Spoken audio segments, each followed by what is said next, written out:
Sir, I am mostly in agreement with almost all the principles that the Honorable Prime Minister has enunciated this morning, and yet I beg to submit that from the point of view of logic, I do arrive at the same conclusion as the Prime Minister has done.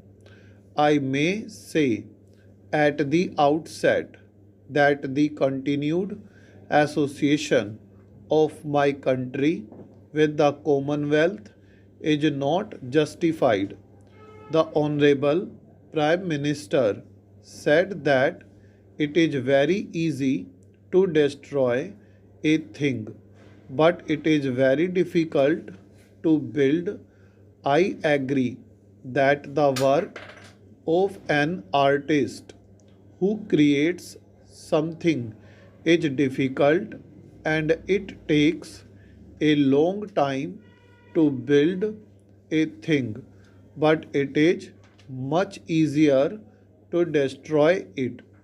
This world of ours is not being created now. It is not something new which is being just brought out.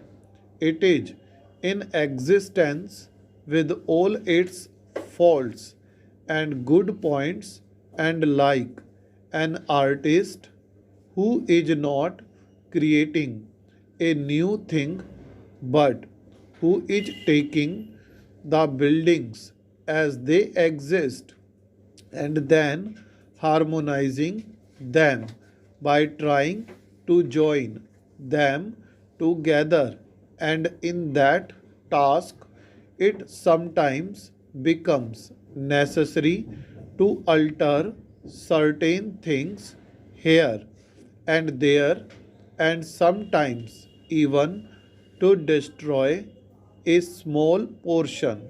Similarly, in the small world of ours, when in the interest of a greater harmony to build a world with possibly a world government with freedom for all and with chances of development in every nation to the fullest extent, it is possible that some of the old associations may have to be served.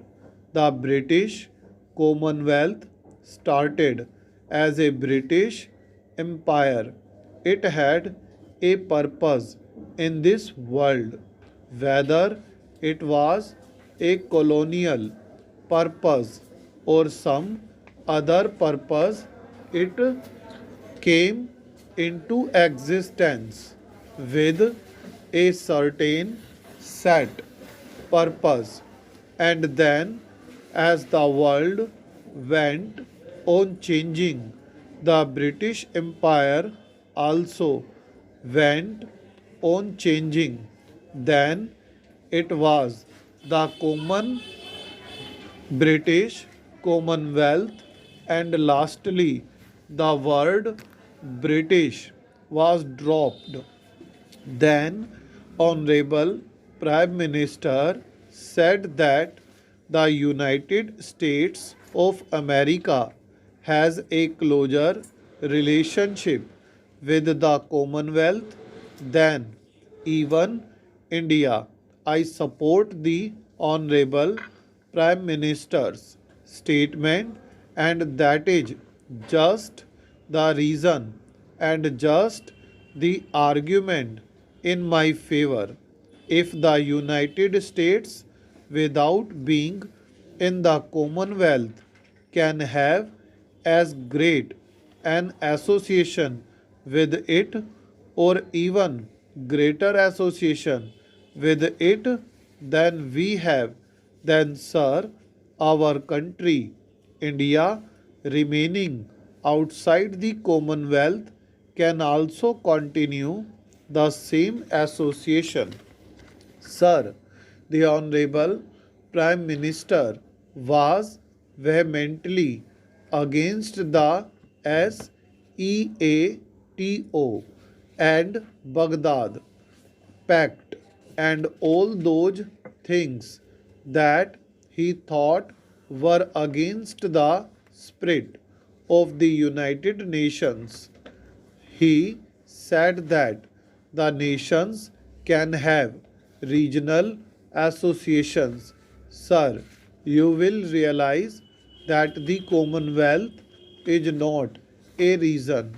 Australia, India, Canada, and the United Kingdom are so apart geographically from one another that nobody in his imagination can consider them to be a compact area where there may be some sort of an understanding or cooperation. We are aiming at peace, and for the attainment of that peace, we have a world organization, the United Nations.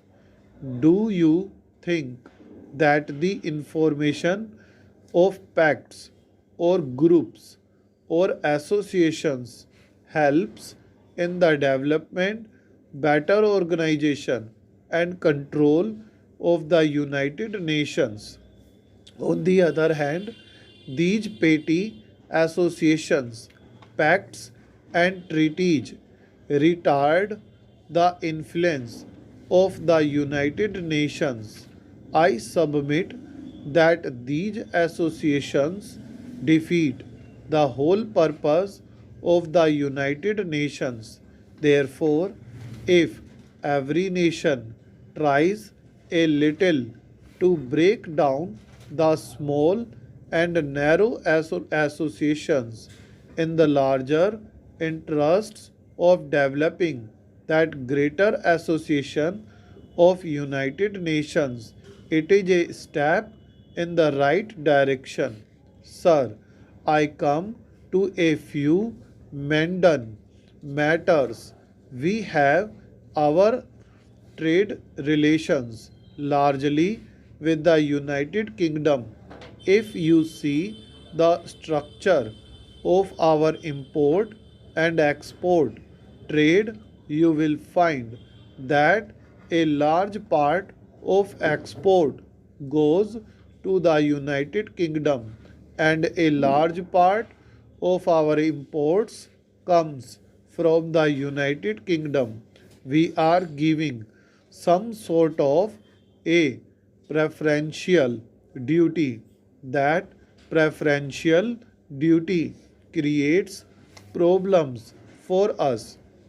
Commercially, we find that the cost of production in the United Kingdom has gone up much higher than in any other country.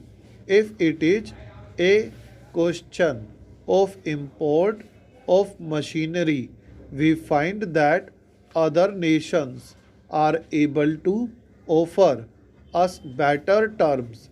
If it is a matter of our export trade, we find that other nations are able to offer us better prices.